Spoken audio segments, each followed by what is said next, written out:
In this slide, we will reiterate the horizontal axis representation of the frequency spectrum using n equals to 8. What are we talking about? Let's go back to the slides before. In this previous slide, we took a signal, a discrete time signal, and performed the Fourier transform. And we see the single-sided spectrum and the double-sided spectrum. I'm now discussing this horizontal axis. What does k equals to minus 50 to 50 means, or 0 to 100 means when n equals to 100? So this is the axis, the horizontal axis we're talking about today. In this example, it was n equals to 100. Now we are going to use n equals to 8. Now, remember that when n equals to 8, we are dividing from this line, the horizontal axis line, 0 to 2 pi. And we'll break 0 to 2 pi into 8 parts. Each of these parts is 2 pi over 8 of resolution. So the first frequency is 0. The second frequency is 2 pi over 8 times 1. The third one is 2 pi over 8 times 2. And in fact, this is the k, as you know. So this is k equals to 1, k equals to 2, and so on, until when we reach actually n minus 1, which is, when it is 8, it is 7. K equals to 7. What happens at k equals to 8? Well, when k equals to 8, is 2 pi over 8 times 8 is 2 pi. So 2 pi actually is this, exactly would have the same representation as k equals to 0, because this is 2 pi periodic. So in this axis, we understand that this is from 0 to 2 pi. And in the bottom axis, when we are representing as k, is k equals to 0, 1, 2, 3, 4 until 7.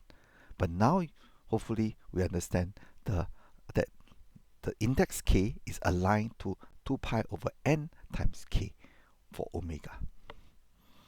Alright, so where is k being used? In the DTFS coefficients, it is ck, where k equals to 0 to n minus 1, representing the magnitude and phase at this particular frequency. What about DFT? DFT, the coefficients are saved as an array x bracket k. And again, k equals to 0 to n minus 1. Right, so with that, what about DTFT? DTFT, remember, is continuous frequency. Along this axis, all frequencies can be considered. Then we use deltas to point or to associate the frequencies that we are interested in, the deltas at this frequency, 2 pi over n times k, when we are using the DTFT of periodic signals. In the next slide, we'll again show you the visualization of the complex exponential ej 2 pi over 8 times k for different k. So this is k equals to 0, k equals to 1, 2, and until k equals to 7, 8, and so on. At each of them, you will see, for example, k equals to 0 is a complex exponential that does not rotate. Actually, same with k equals to 8. When k equals to 8, it's the same complex exponential that does not rotate. But actually, because it is every sample we are rotating by 2 pi, so the dashed line shows that actually internally we are rotating by 2 pi, but because we are sampled at only at the integer n point, it looks like as if it is all constant 1 here. Okay, so this is k equals to 8 versus k equals to 0. They all appear as, what do you call that? A constant 1. Now, let's interpret again. When k equals to 1, it takes 8 points to make one complete cycle.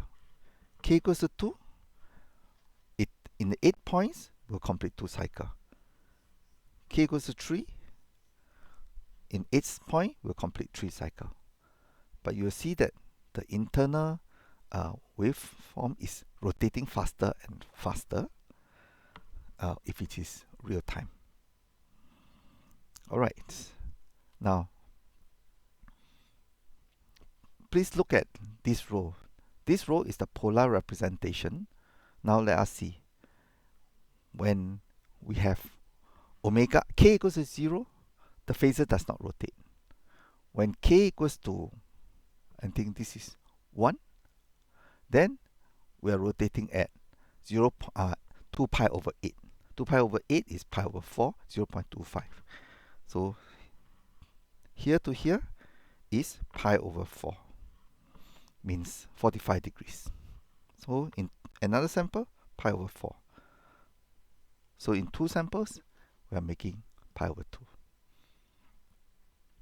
So you see these 4 phases here. What about pi over 5? Here to here is from n equals to 0 to n equals to 1, because it's moving by pi over 2. I'm only drawing the first cycle. Okay? So how you should interpret this figure is this. This point is this point. This point is this point.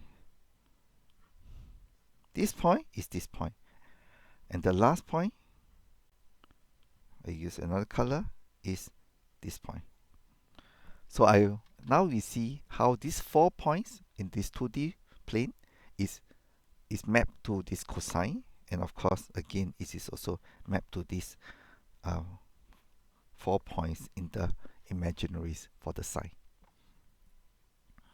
So you can now interpret that this is for each step it is 3 over 4 pi, 0.75 pi. Here, slight even more, because now I'm using what? K equals to 7. Now, this is very, very interesting. K equals to 7 looks like it is moving clockwise direction by minus pi over 4. See? Minus pi over 4. Okay? But you can also think of it as moving what? 1.75 pi. Because this is 7 pi over 4. Right? This is 1.75 pi. Anti-clockwise. But it's when you consider as clockwise, it's minus pi over 4. Both are equally correct. But here you can see that it is moving by 1.75 pi. See? It is going up and down and up again. So this is 1.75 pi. Here, again, 1.75 pi. But it behaves, right? To you, it can behave like it's a slowly moving sinusoid. Yeah, very similar to pi over 4. So just be very careful when we are looking at the negative frequencies. Actually, we now realize that 7 over 4 pi, it can be mapped to minus 1 over 4 pi as well. And they are the same figure. Okay. So with that, we're now ready to understand the synthesis equation. In the synthesis equation of xn for DTFS, when we know that this signal is periodic with n sample, all we need is to construct it using complex exponential of these frequencies. Only n of them, 2 pi over n times k. So we need only this n complex exponential frequencies, properly scaled by ck, where ck is called the Fourier series coefficient, which is a complex number. This complex number will introduce the magnitude and the phase shift associated with this. Okay, and with that, our understanding of DTFS is quite deep. Thank you.